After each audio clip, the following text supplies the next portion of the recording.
Hello বন্ধুরা, সবাইকে শুভেচ্ছা ও শুভকামনা। এই যে এখন আপনাদের যে গাছের ফুলটা দেখানো হচ্ছে, এই ফুলটাকে কি আপনারা চেনেন?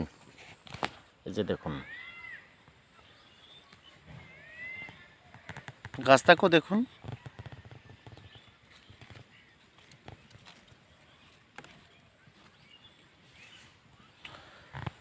আসলে যারা চাষাবাদের সাথে জড়িত তারাই কিন্তু বলতে পারবে, আর যারা চাষাবাদের সাথে জড়িত নয় তারা তো কোনো কারণেই বা কোনো ক্রমেই বলতেই পারবে না। আসলে এটা হচ্ছে একটা মূলা মূলা শাক, বোম্বাই মূলার গাছের ফুলের ছবি।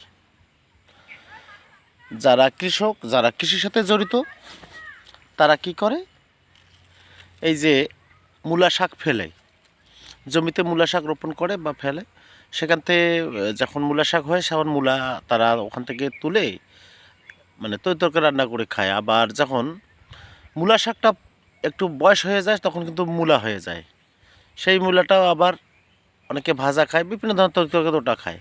খাওয়ার পরে শেষের স্টেপটা হলো যে কিছু কিছু গাছ ওখানে রেখে দেওয়া হয়, সেই গাছগুলো থেকে এই ধরনের ফুল হয়ে আবার ওখানে বিচি হয়, সেই বিচিটা সংরক্ষণ করে আগামী মৌসুমের জন্য আমরা সঞ্চয় করে রাখি। মানে আগামী মৌসুমের জন্য এই মূলার বীজটা থেকেই আমরা নতুন করে মূলা শাক ফেলতে পারি।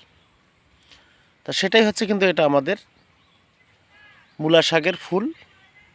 আসলেই মূলা শাক একটা অত্যন্ত মানে লিভার পরিষ্কারকারী একটা খাদ্য, খুবই ভালো জাতের এবং পুষ্টি সমৃদ্ধ একটি শাক।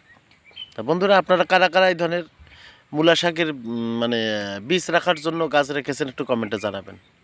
তা বন্ধুরা, সবাই ভালো থাকবেন, সুস্থ থাকবেন। ধন্যবাদ সবাইকে।